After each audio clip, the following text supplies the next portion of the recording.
보통 이제 내가 나 혼자 이렇게 짊어지고 가야 될 때는 삶의 무게가 많다고 하지만은 이분들 자체는 그럴 여유가 없어요, 사실. 네, 그렇기 때문에 굉장히 일에 집중을 하는 스타일이라. 안녕하십니까. 네, 안녕하십니까. 경기도 광명에 있는 이금신당입니다. 반갑습니다, 네, 스님. 반갑습니다. 네, 벌써 이제 11월에 들어왔고 찬바람도 또 불기 시작을 했고 네. 정말 시간이 참 빠른 것 같아요, 그렇죠? 뭐 세월이 유수 같다더니 진짜 그러네요. 그래서 저희가 또 11월도 찾아왔고 이제 곧 있으면 또 갑진년이 또 들어오잖아요. 네. 그래서 갑진년 미리 보는 신년 운세 이렇게 좀 알아볼 건데 네. 첫 번째로는 선생님 저희가 사전에 여쭤봤을 때 우리 선생님 좋은 띠들을 미리 골라놔 주셨는데 네네. 첫 번째로 뽑은 띠가 우리 개띠분들 운세였어요. 그래서 개띠분들 운세 알아볼 건데 이분들 운세 알아보기 앞서서 선생님 우리 개띠분들은 좀 어떠한 인생의 길을 좀 달려오신 분들이 좀 많았나요? 이 개띠들의 이 삶의 과정들, 이 지난날의 이렇게 과정들을 보면은 굉장히 이동수가 많은 띠 중에 하나거든요. 그러니까 그게 이제 역마라고 하는데 역마의 기운이 많은 우리 개띠들이 좀 자리 자중이 좀 안 된 분들이 좀 많았어요. 그러니까 직업도 많이 바꾸셔야 되고 또 앉은 자리가 이렇게 편안치가 않아서 자리 이동도 많이 하셔야 되는 그런 분들 띠들 중에 하나가 이 개띠인데 참으로 어떻게 보면 재주가 많다 이러시고 그러니까 말의 재주든 손의 재주든 이 사람들은 기술이든 간에 재주가 좀 많은 띠들 중에 하나예요. 그러니까 뭐 팔색조 칠색조는 아니더라도 아무튼 다양한 재주를 가지고 있는 분들입니다. 그래서 내가 이제 집안에 뭐 물려받을 게 없고 내가 또 자수성가를 해야 되는 사람도 많고 그 재주로 기술로 먹고 살아야 되는 사람도 많았기 때문에 이 사람들은 부모 덕보다는 자기 재능으로 자기 기술로 먹고 사는 분들이 굉장히 많으시다 이러시고 삶의 과정이 고단하면 고단할 수도 있습니다. 왜냐면은 이분들이 진중하니 자정을 해가지고 자기 직업군이나 이런 것도 진득하니 가셔야 되는데 중간에 자꾸 변동수가 들어와서 내가 움직이고 싶지 않아도 이상하게 환경이 그렇게 바뀌는 그런 기운들이 좀 많으신 분들이 이 개띠 분들이에요. 그러니까 우리가 하나의 직업으로 쭉 직장을 했다면은 한 가지 일을 했다면 이분들은 조금 다양하게 직업이 옮겨지는 그런 형태로 들어옵니다. 그래서 이분들이 조금 부산하게 움직였다 이렇게 나오고 그동안 많이 그러니까 역동적이다 삶이 역동적이고 변화무쌍하다 이렇게 나옵니다. 그래서 조금 그런 부분에 대해서 이 우리가 환경이 자주 바뀌면 이쪽 눈치도 봐야 되고 또 새로운 거에 적응을 하려면 사람들이 많이 필요하잖아요. 그런 분들이 많기 때문에 그 부분이 참 힘드셨구나 이러십니다. 그럼 우리 개띠분들은 좀 약간 이런 외로움이라든지 이런 고독한 길을 좀 가시는 분들이 좀 많이 있다고 보시나요? 그렇지만요. 그분들 자체가 고독하거나 외로움을 그렇게 타지는 않습니다. 사실. 우리가 뭐 보통 이제 내가 나 혼자 이렇게 짊어지고 가야 될 때는 삶의 무게가 많다고 하지만은 이분들 자체는 그럴 여유가 없어요, 사실. 그렇기 때문에 굉장히 일에 집중을 하는 스타일이라 이러한 일이 정해졌을 때 어떠한 일이 다르게 변화가 들어왔을 때도 거기에 상당히 집중을 잘하는 편입니다. 몰두력이 좋아요. 그렇기 때문에 자기 감정적인 부분에 대해서는 굉장히 자기 그런 감정 컨트롤을 좀 잘하시기 때문에 뭐 외롭거나 고독하거나 이런 좀 그런 마음이 좀 없는 분들 중에 하나예요.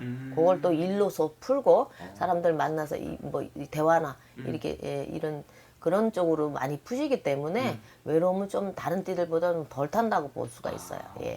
그럼 우리 개띠분들 스님 올 한 해 개미는 이분들한테 어떤 한 해였을까요? 예, 올해 한 해는 조금 많이 조금 좀 이분들이 좀 일이 추진이 좀 잘 되다가도 중간에 자꾸 문제가 생기는 경우가 많거든요. 그게 이제 문서가 됐든 사람으로 됐든 들어오는 문서가 조금 잘못 잡은 케이스. 그러니까 문서를 잡는 시기라는 게 또 따로 있기 때문에 예를 들어 큰 문서를 잡을 때도 이렇게 우리 같은 사람한테 이제 여쭤보고 그래가지고 조금 잡는 게 좋지. 올해는 좀 문서로 잘못 들었던 게 영끌 해가지고 특히나 젊은 사람들은 집을 사거나 이래가지고 빚을 갚아야 되는 빚 금리가 또 자꾸 높아진다 이러시고 은행에. 그러니까 만약 예를 들어 30만 원의 이자를 냈다면은 거의 배로 나가야 돼. 그러니까는 문서로 좀 잘못 들어와서 그게 좀 어려웠다 이러시고. 그러니까 이미 실수한 거는 어쩔 수가 없어요. 그러니까 지금 또 내놓는다고 팔아도 팔려지지도 않고 그런 분들 문서에 대한 어떤 그런 착오가 생겨서 좀 상당히 좀 힘들어하는 그런 분들도 계시고. 올해 또 이분들이 좀 직장에 이제 이동수가 들어왔는데 그 자리가 조금 불편해가지고 내가 이직을 했단 말이지. 근데 그게 또 갔더니 또 여의치 않다 이렇게 소리가 나옵니다. 그러니까 이직 같은 것도 좀 힘든다 이렇게 봤어요. 예. 그럼 이게 개묘년 한 해는 이분들 좀 답답한 한 해였을 것 같은데 그래도 다행인 건 선생님 갑진년에 좀 대박나는 띠 중 하나로 말씀해 주셨어요. 네네. 개띠분들 갑진년에 좀 이렇게 답답했던 것들이 좀 많이 풀릴 수 있는 그런 한 해가 될 수 있는 건가요? 음력으로 4월달 되면 괜찮다고 그러시는데 특히나 직장 운기는 내년 음력 그러니까는 내년에 갑진년에 내년에 4월 음력 4월이면 직장 운기는 좋아지십니다. 이분들이 4월에 이동하거나 변동하시는 것도 괜찮은데 특히나 직업군은 이제 직장의 운기가 4월부터 올라간다 하니 4월부터 조금 마음을 다잡고 그때 좀 계획을 세우시는 것도 좋다 이렇게 보고. 또 특히나 이 사업하시는 분들 개띠 영업 기운도 들어오는데 7, 8월 되면은 좀 좋겠다 이렇게 보고 3월 달서부터 이미 들어오긴 하나 그때는 조금 조심해서 가시라. 뭐 좀 살피시고 더 이렇게 더 상황을 좀 더 살펴주시라. 그리고 7, 8월에 계약이나 뭐 이렇게 확장이나 사업의 시작도 그때 좀 영업이나 그런 것도 사업하시는 분들이 좀 상당히 좋네요. 대감도 들어오시고 내년에 보면 그러니까 재수가 좀 좋아지는 기운이 7, 8월이다 이러시고. 그럼 우리 개띠분들 중에 선생님 아무래도 제일 궁금해하는 부분이 네. 또 금전 때문에 힘들었던 분들도 많았을 거란 말이죠. 그럼요. 그렇죠. 금전의 운기 좀 어떻게 좀 많이 풀릴 수 있을지. 나간 돈이 많다. 여기 보면 돈이 많이 나가서 주머니가 빈털털이야. 이 털면 먼지밖에 안 나네. 써야 될 돈이 많았다 그래 그동안. 이상하게 뭐 좀 이렇게 일이 자꾸 생겨가지고 의도치 않게 나가는 돈이 좀 많았다. 돈이 샜다 이렇게 보거든. 특히나 이제 나이가 좀 드신 분들 개띠가. 네. 그러니까 뭐 60대 이상이겠죠. 그런 분들이 좀 돈 나가는 일이 많았어요. 주머니 털리는 일이 많았다 이러시네. 그런데 내년에는 좀 그런 게 좀 덜 나가는. 그러니까는 뭐 갑작스럽게 내가 지출을 해야 되는 부분이 좀 많이 준다 이러셔요. 그러니까 좀 내년에는 돈 좀 모으시겠다 이런 소리가 나옵니다. 오, 다행이네요, 네네네. 선생님. 그리고 우리 개띠분들 중에서 갑진년 한 해에 새로운 도전이나 새로운 변화를 준비하시는 분들도 많을 거란 말이죠. 그럼요. 네, 내가 이런 걸 한번 해볼까, 갑진년 내가 이렇게 한번 시도를 해볼까 하시는 분들 이런 건 어떻게 괜찮을지. 크게 욕심 부리지 않는다면 괜찮습니다. 특히나 젊으신 분들 30, 40대나 이런 분들도 욕심만 크게 안 부리시고 아주 실속 있게 가신다면은 뭐 9월도 괜찮고요. 음력으로 4월도 괜찮고 4월, 9월도 괜찮습니다. 개업하시는 것도 나쁘지 않고 좋다고 봅니다. 시작점이 조금 불안하긴 해요.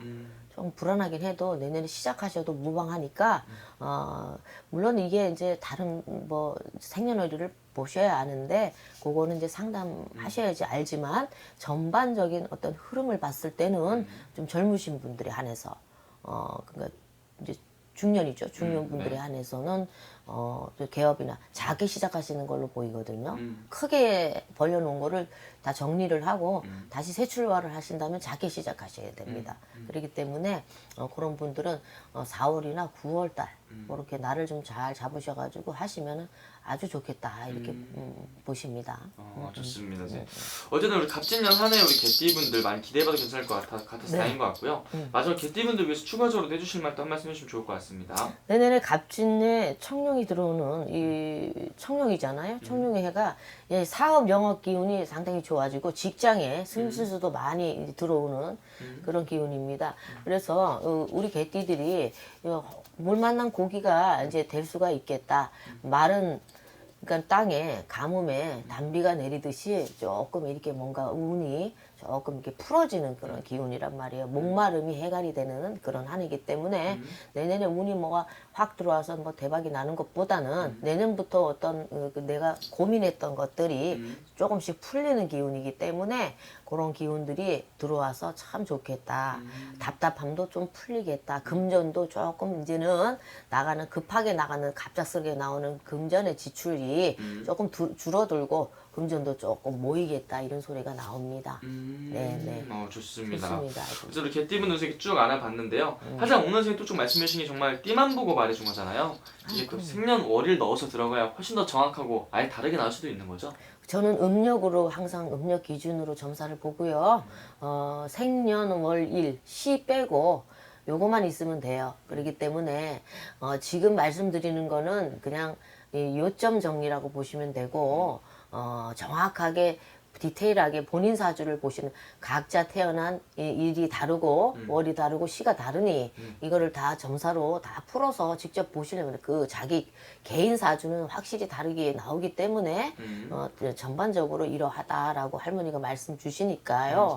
아주 본인에 대해서 내년에 좀 답답한 게 뭐가 있냐, 내년에 좀 어떨까라고 보시는 분들은 전화나 방문으로 상담을 통해서 보셔야 됩니다. 네, 네. 오케이, 알겠습니다. 선생님 오늘 좋은 말씀 또 감사합니다. 네, 오늘도 이렇게 시청해 주셔서 너무 감사하고요. 많은 도움이 되셨으면 좋겠습니다. 네, 감사합니다.